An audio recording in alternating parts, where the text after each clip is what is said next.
Hey, this is JJ Virgin, four-time New York Times best-selling author, celebrity nutrition expert, and fitness Hall of Famer.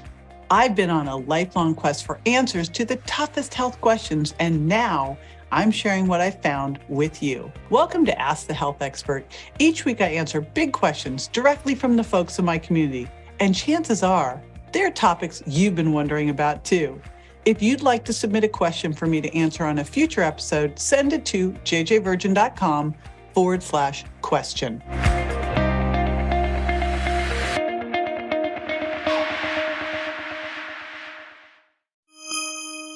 Okay, this is going to be a big episode. Today we are going to unpack body composition and really get into, okay, so if it's more about what your weight's made up of than your weight, what should it be made up of? And really, we've got two different things we're going to be talking about: fat versus muscle. But we're not just talking fat. We're going to talk about where that fat's located. And then also in terms of muscle, do you have enough? And a little bit about bone density as well. And I'm going to talk about some of the different ways that you can look at things. Basically, my big recommendation is that you get a bioimpedance scale for home. These things have become so much less expensive. I will tell you, when I had my first professional one, it was a $5,000 one. It's actually the one I used on the Dr. Phil show for a couple of years. More on that in a bit. But now, $100. Maybe you really splurge and get an amazing one for $300. That plus a tape measure, plus an annual or semi-annual, biannual DEXA scan, and you are in business. So we're going to walk through all of this stuff so you really know what you need to be looking at, and more importantly, what you measure and monitor, you can improve. How the heck you can improve this? Because especially as you age, and I'm thinking it's either after the age of 30 or after the age of 40, apparently we lose 1% of our muscle mass every year. So if you're losing muscle mass, and I want you to think about this, but your weight's staying the same or going up, it's way worse, because now you're having higher body fat, less muscle, and we want to avoid that. And you wouldn't really know unless you were measuring it correctly. So that's what we're going to talk about today. Now, I will tell you that way back when I was doing my PhD program over at USC, we had a whole semester that we just focused on body composition testing. And back then, there were not a whole lot of really good options out there. Pretty much in the field, you would use calipers. And I actually went to all of my clients way back when with a scale, a tape measure, and calipers, skin fold calipers, where you'd pull the skin away from the muscle with the fat. So you have your skin and fat, you pull it away from the muscle. And from that, you take a series of 3 to 7 sites, you look at their age and their sex, and you make a prediction. And of course, this is going to be based heavily on how good you are at pulling away the skin from the fat. But there was a big challenge I saw with calipers back then. And the big challenge with calipers was if someone had a lot of visceral fat around the organs, well, I couldn't pull that away. And what I started to notice was that people would look like they didn't have that much body fat, but I would look at them and their waist measurement or waist to hip was way bigger than it should have been. So you knew something was up, but there was no way to see it. After time, once we had bioimpedance, what I decided to do, and I saw it first with underwater weighing. So again, we were doing mainly underwater weighing and calipers.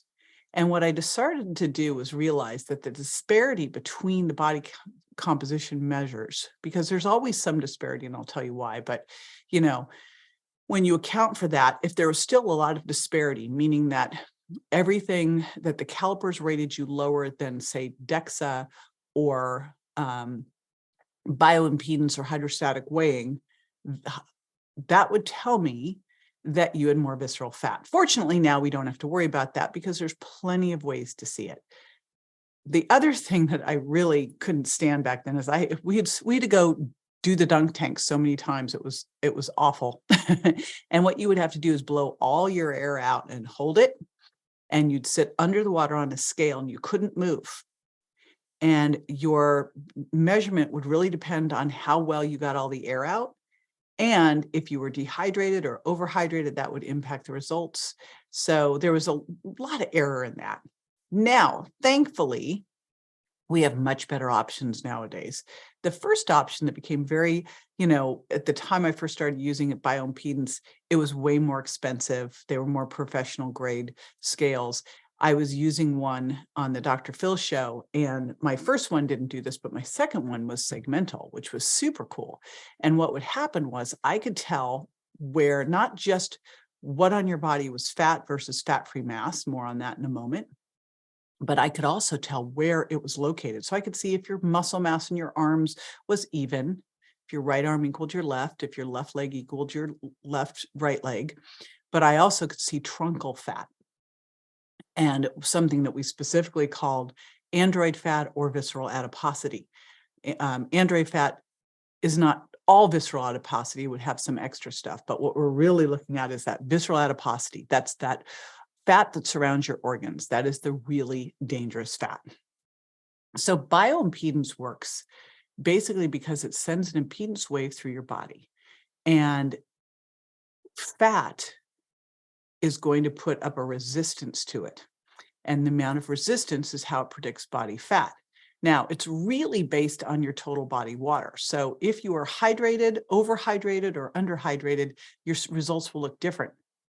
And in fact, it was how I could tell that something was up with the Dr. Phil challengers. And I'll tell you the little story. It was crazy. We were having this contest. And the contest was the group that lost the most weight in a month collectively got to all go to Canyon Ranch and bring a friend. Now, I don't know about you. I was like, bring me, I wanted to go. And the end result between these two groups was a 0.5 pound difference in weight loss total. 1/2 pound total between the two groups. Like one group lost, 80 pounds, one group lost 80.5 pounds. The group that won, though, what I noticed on the scale is that their body fat went sky high that morning. And so I figured something was up. And when I queried them, this is what they told me. Now, here's the thing. We didn't have this in the rules, so they won legit, right? But the reality was they won by by dehydrating their tissue. So what they did the day before is they didn't eat, they didn't drink, they saunaed, they went into their rooms, they stuffed towels under their bathroom doors, they turned the water up, steamed, lost a lot of water, dehydrated themselves, did a ton of cardio exercise. And so the next morning, because they were so dehydrated, the body fat looked high, right? Because they'd lost a lot of the water, and higher body water means higher muscle, because your body uses carbohydrates, takes carbohydrates with water and stores it as glycogen in your muscles. So there you go, a little insider scoop from the days on the Dr. Phil show. Now, overall, though, when you're using a bioimpedance scale every day, and we'll talk about this as we get into recommendations, and you're looking for the average over the week, both of your weight and your body composition, that's perfect. Then those daily fluctuations won't be a big deal, right? Now, I was able, in my 30s, I went and had a bone density test. I did it in my late 30s. I might have even been 40. I don't remember exactly when it was. I just remembered that the local pharmacist in Palm Desert had a DEXA scan. And he goes, come on over and get your bone density done. I'm like, okay.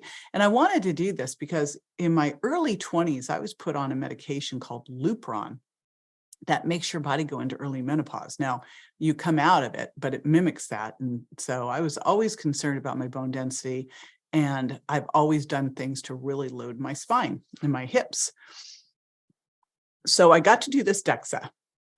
Now, I'll tell you a little bit about it because I just did it again, and I did it. And I also did a resting metabolic rate test. And that's what I'm going to share with you is all of this and help you unpack it.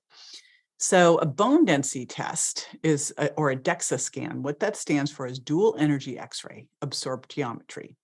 And you don't need to freak out about that. You're like, oh my God, X-ray. It's like so low level. It scans, these are the most widely used tests to measure bone mineral density, but here's what's cool about it. That's important. And we're going to talk about my bone mineral density and what you need to do there as well. That's super important. And honestly, I don't know why we wait till women are 50 to 60, or men too, to do that. We should be doing that in our 20s. I actually caught a client in Palm Desert who came to me with celiac disease and was just a mess. No one had told him about cross reaction with corn or problems with dairy when you'd celiac. So he was eating that stuff and his gut was a mess. We got him off of that, got him better. But the challenge was he'd also done a lot of damage with nutrient absorption. So I sent him, I said, you should get a bone mineral density test. And they, I think maybe he was even in his 40s. Needless to say, the doctors thought they were like, why are you doing that? That's a waste. Well, guess what? Osteoporotic. So we want to catch this as early as possible. And really, your 20s up to 30 is really your teens are your best bone building years, but we got to catch this early. So whatever age you are listening to this, I'm going to recommend a bone density scan, but I'm going to recommend a DEXA as something you do 1 to 2 times a year anyway.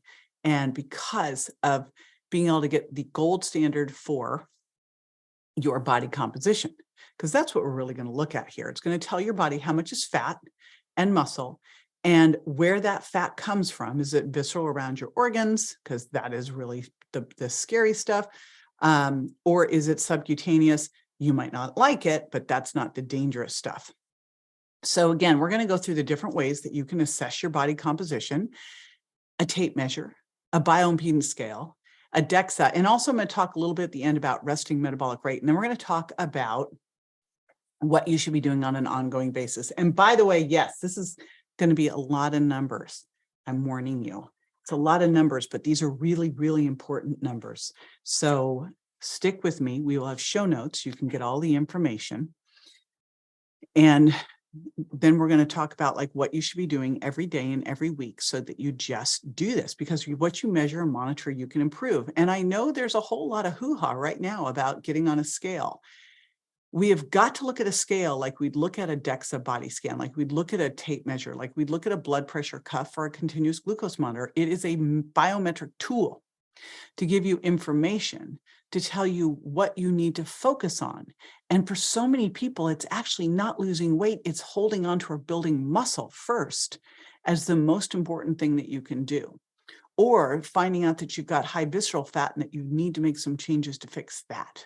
So we got to get over the scale and all the scale, emotional stuff we have around it. And I'll share a little bit about what I've been doing, because it showed up for me too. I'm not immune.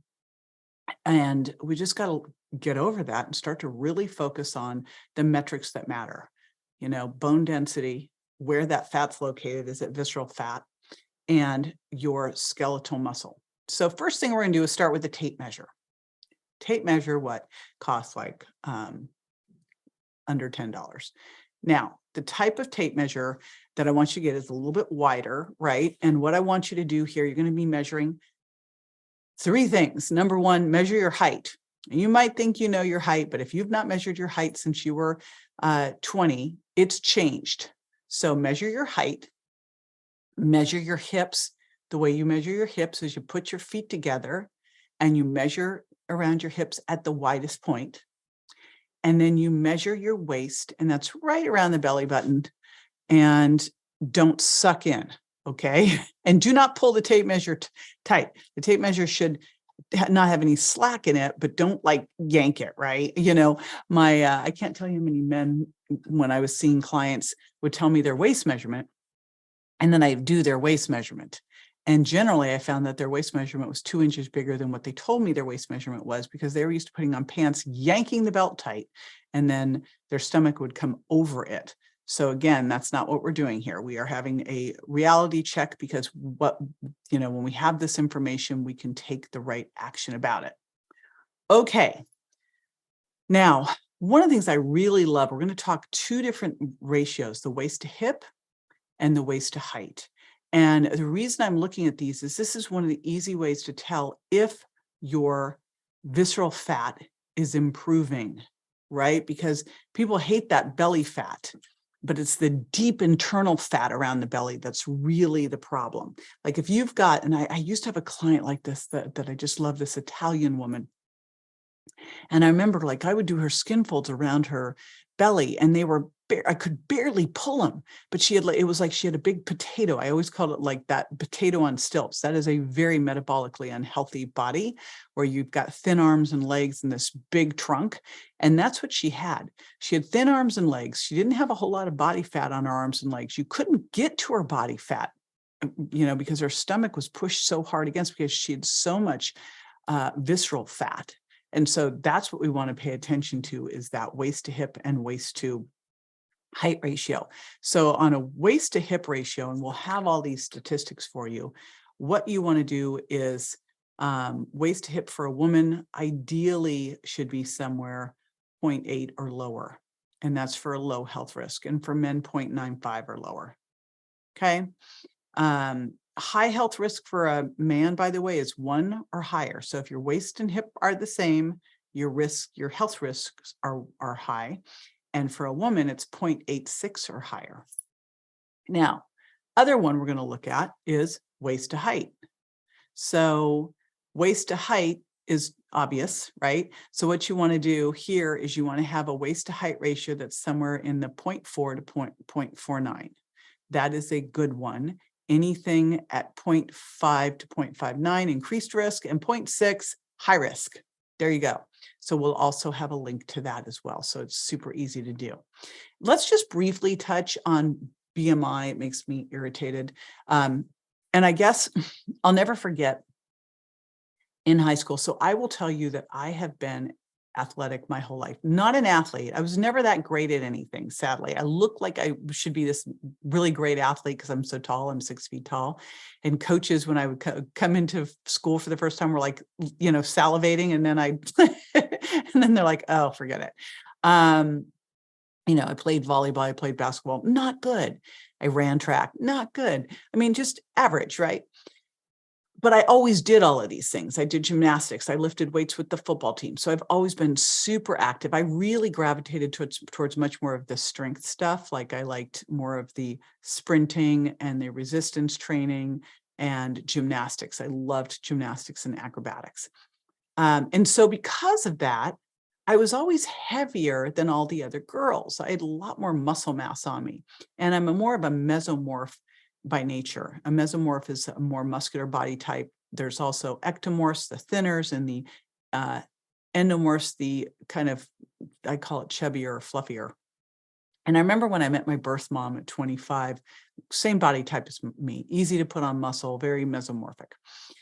So in my early teens, because I was so tall, it was like, oh, you should be a model. And I remember going into modeling school, and I've literally weighed since I've been like 14, 150 pounds, pretty much 150 pounds most of the time. And they said, oh, you need to weigh 120. And I remember trying to drop weight. My dance teacher asked me if I was anorexic at 140. I just couldn't do it. And that is why BMI, which is your kilograms over meters squared, right? So weight over height squared, is just really difficult, because for the mesomorphic person, it can make you look bigger than you are. So we're going to give you the statistics for that. But to me, I don't care. Because again, I want to know what's that weight's made up of, because you could have someone, we just went and saw a football game, and finally here in Tampa. And that those defensive line have got high body mass index, but they're also, they don't have high body fat. Well, maybe they do. I don't know. One of them looked like he might have, but most of them, the way they're moving and working out, holy smokes.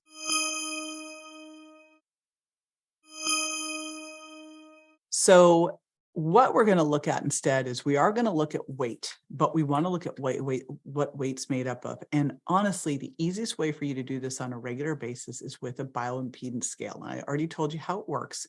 Here's what's going to give you. It's going to give you weight. It's going to give you body fat percentage. It's going to give you total body water. It's going to give you fat-free mass. Now, fat-free mass and total body, total lean body mass are almost the same, so I'm not going to get into the semantics of it. One thing to know is that you've got your body fat in your fat-free mass it still has a little bit of body fat because you need body fat around your organs. You've got some fat in your bone marrow, all that kind of stuff, right? So, but we don't need to major in the minors here. Really, I've always looked at this and went way back when all we really looked at was body fat percentage and either fat-free mass or lean body mass. That's what I looked at, and total body water, right? Now we can see visceral fat, which is fantastic. And if you've got a segmented body fat machine, not only can you see segmented fat, you can also look at your arms and legs, and you can see if they're even. Like I just discovered that my left arm has got a pound less muscle than my right, which is really disappointing. And I will be doing more things single lever. So instead of using, say, a bar, I'm going to use 2 dumbbells. And the interesting thing is I do most of my workouts that way. So it's kind of like, how the heck did that happen? A little frustrating. Anyway, but it allows you to see if your legs are the same, if your arms are the same, both in fat and muscle. I don't know what you would do if you had a fatter arm or a fatter leg, since I don't know how to spot reduce. But maybe we could do some like heat shock protein work with hot compresses. I don't know, but it's really much more about the muscle. So that's what it allows you to do, but it also lets you see visceral adiposity. We didn't used to be able to do that, which is great. It might show up as truncal fat, but these are the things you're looking for basically on your machine: is how much your body is fat, how much your body is fat-free mass, and how much of that fat is visceral fat. Okay, those are the important things. Your visceral fat should be 10% or less of your overall body fat. So if you've got 25% body fat, 2.5% of that should be, or less, should be visceral adipose tissue. So let's say that you have 30 pounds of fat mass. You need to have 3 pounds or less of visceral adipose tissue. Okay. So here's what's wild. Back when I was in school, granted, it was a long time ago. However, we've not changed. And what I don't understand is what we were told were the ideal ranges back then don't seem to be the same ideal ranges as now. Like what I was taught back in school was the essential fat stayed the same. And this will help you understand why men and women are different, right? Men have only 2 to 5% essential fat they need on them to survive. Women, 10 to 13%. So you see already that even though we tend to be like, women tend to have more type 2 muscle fibers, we're capable of the same amount of hypertrophy. We just don't have as much muscle as men. We can build muscle the same, but we don't have as much muscle, so we won't be as strong. Men have less fat than us right out the gate, which is why they have better metabolism. They have more muscle, right? That's going to dictate a better metabolism. Not a better metabolism, but a metabolism that burns more calories. So once you get into the athletic range, this chart I'm looking at from the American Council of Exercise on exercise says athletes, male athletes will have like somewhere in the 6 to 13% body fat range, and female athletes 14 to 20%. Now in the fitness range, and this is where I disagree, because in fitness, what I was always told for men is 10 to 15%, and for women, 18 to 22. For fitness in this one, it says 14 to 17% for men, 21 to 24% for women. I'm going to tell you kind of what this all means in a moment, and you'll get the chart. Then the sedentary average, is 18 to 24% for men and 25 to 31% for women. 32% or more for women, obese. 25% or more for men, obese. Here's where I take this. Men, I would really want to have you hit somewhere in the 15 to 20% range. Ideally, really much more like 15 if we were going to say, hey, strive for 15%. Women, 20 to 25%. If you're one of the curvier women, depending on your body type. I had a great gal who was a client. And she was like, I don't want to look like you. I go, you're not going to look like me. We have such different body types. You're so curvy, and I wish I could have those curves. So if you're more of the curvy type, you might be a 25%. She was more of an endomorph. If you're more of the fit type, you might be 20%. But that's where I tend to go with women. And it just keeps it easy. That way, when we're starting to think about the next part, which I'll tell you about at the end, you'll be able to do it. Because basically what I like to do is say, okay, I can figure out your ideal body weight, right? What you do is you get your frame size and your height. We'll put links to this. And then you determine your ideal body weight. From your ideal body weight, you go, okay, I want to be 20% body fat. So let's say that you are 120 pounds is your ideal body weight, and you want to be 10% body fat, right? So if you're 10% body fat, what does that mean? That means 24 pounds of you are fat, right?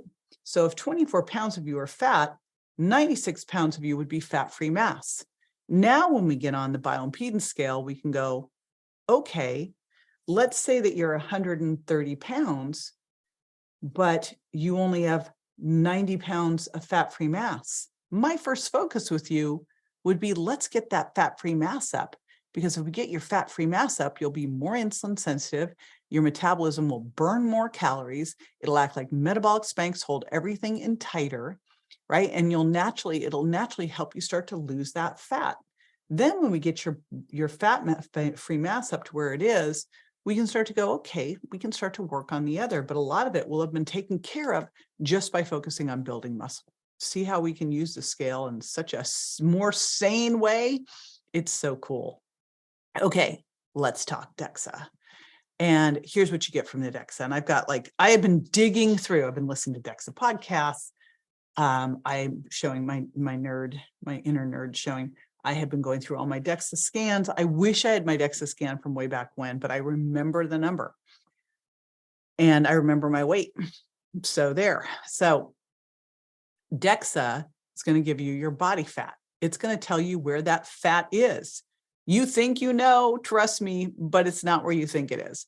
It might be. It's going to tell you, is that fat android, apple shape, gynoid, more in the hips and thighs, and where is it in terms of your arms, your legs, right? Because each body part, you're going to be able to see how much is fat, how much is lean, how much is bones, how much is just tissue.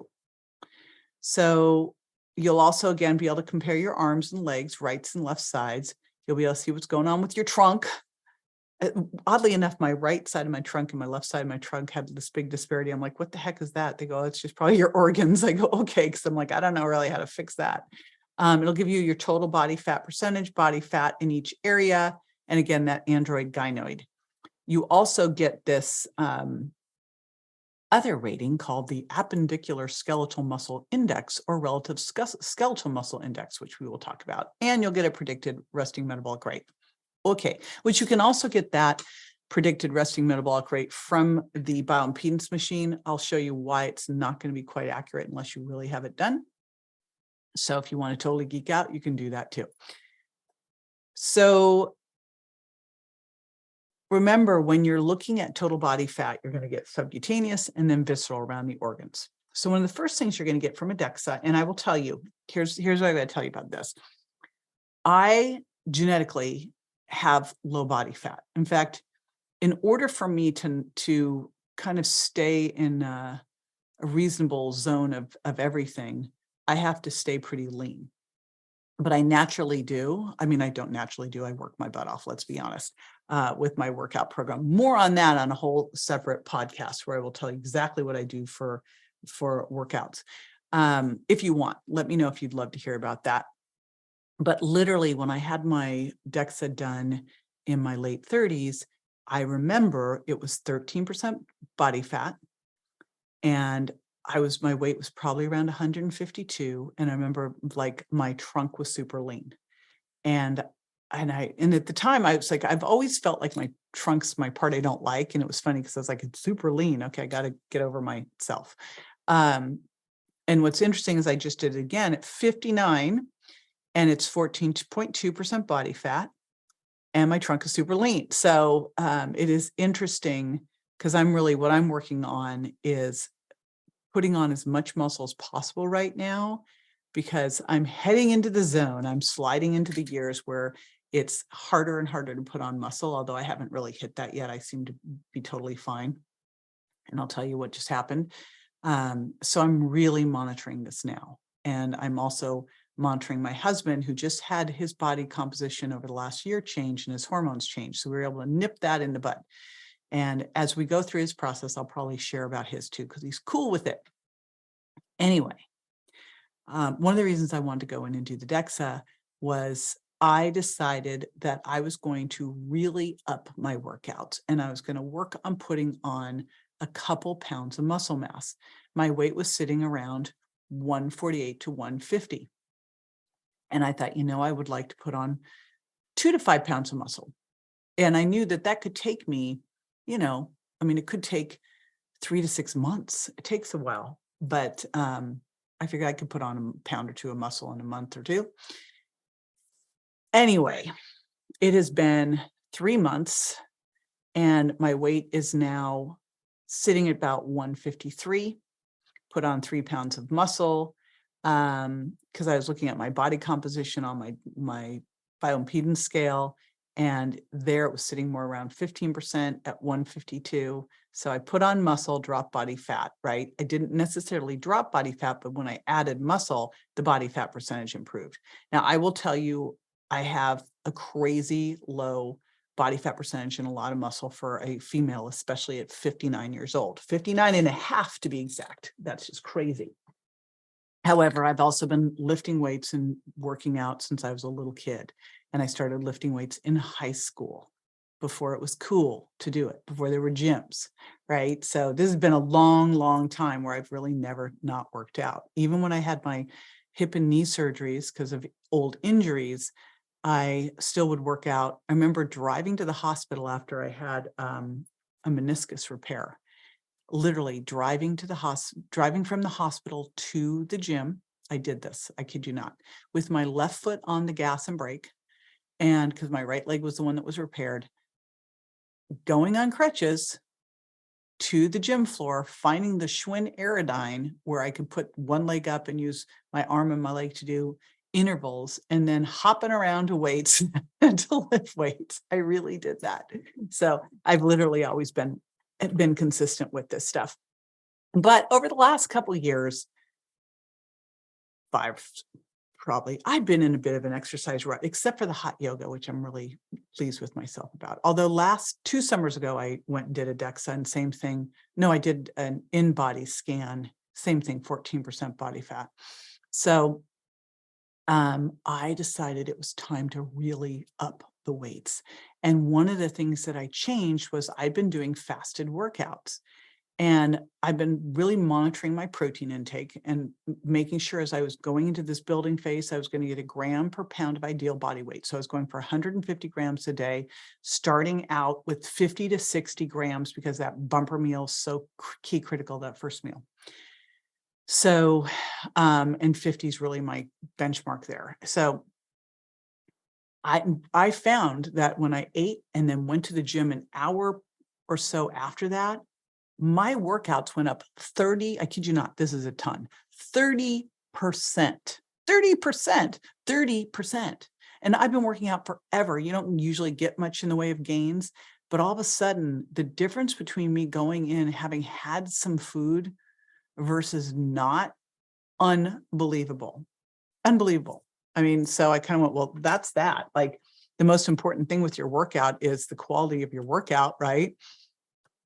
So the answer of should you work out faster or not, it's like depends on the quality of your workout. If I have one of my protein smoothies where I dump in some extra collagen, and that's what I've been doing is protein smoothie, extra collagen, using this flax milk that's also got protein in it, to kick up my protein levels. That changed everything for me, and my weights went up. But I literally kicked up all of my weights significantly. So it's been fun. And then I've added extra sets. I've been alternating one day heavy 8 to 12, 4 sets, one day burnout 25 reps, 3 sets, which I truly hate. Okay, so I will break down the rest of this and what went down. So the first thing, android versus gynoid fat. And again, gynoid, that's the pear shape. Fat in the hips and thighs, and android, That's the apple shape, which is mainly visceral fat. It's that fat in the upper thoracic region. Or android is fat around the midsection, gynoid is fat around the hips, top of the thighs. So the android gynoid ratio is something that you want to have you want this to be 1.0 or below. Actually, you want it to be below that, right? Super important. So mine was 0.37, which I was super excited about. My android, I had 4.7 pounds, my gynoid, 20.8 pounds. And again, what else can you look at this? You can look at your waist to hip, or you can look at your waist to height. Okay, so that's how you can do it at home. But you'll when you go get your DEXA scan done, see, I'm already future pacing you that you're going to get your DEXA scan done. This is one of the things you're going to look at. Next thing you're going to look at, and your report should have all this stuff on it so that you do not have to go do math, is the appendicular skeletal muscle index or relative skeletal muscle index. What the heck is that? Well, the appendicular skeletal muscle index is the upper and lower extremities. So it's the sum of them adjusted with height. And so it's the sum of the four limbs, and then it's divided by height squared, okay? And what you want to have here is you want to have a 7.23 or higher for men, 5.67 or higher for women. Mine was 7.8. And then also, of course, you want to compare your right and left sides. Interestingly enough to make you a little crazy, on the DEXA, my left arm was 5.9 pounds of muscle and my right was 7.5 pounds of muscle. That's a big difference. Then at home, my right arm was a pound less than my left. I was like, but I probably wiggled at home. So I'm going to do it again at home. I'm assuming the DEXA was correct. So now two other things I got from the DEXA. I got my bone mineral density. Again, that's super important. And what you're really looking at is your T-score and your Z-score. And really, your T-score is looking at how many standard deviations your bone density is from a young adult's bone density, basically somebody who's got great bone density. And then your Z-score is how you are based on someone who is your age and gender. Really, that doesn't matter. T-score is really what you care about, because comparing yourself to someone else at your age when, like, let's say in our 50s, 60s, 70s, you're losing bone, I don't want that. You want to compare yourself to optimal, which is your T-score, okay? It's funny, I looked at all of mine, and the score I got the highest on was my head. I was like, Dad, you were right. I have a hard head. You are so right. Okay.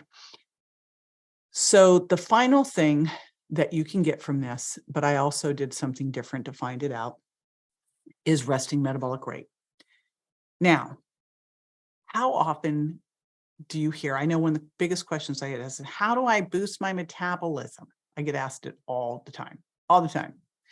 And the answer has always been, make sure your thyroid is optimal, not in range. Do not fall for that. And put on more muscle, because muscle is metabolic spanks, right? Muscle protein synthesis, what it takes to keep that muscle on and repairing itself. Because remember, muscle's like a brick wall where they're pulling out old bricks, putting in new bricks. That's always happening. As you age, they start pulling out more old bricks than they put in new bricks. So that's breaking down. That's not good. We want to make sure we have really good muscle protein synthesis, which is why we need to push more protein as we age. We need to make sure we're not inflamed, which shuts it down.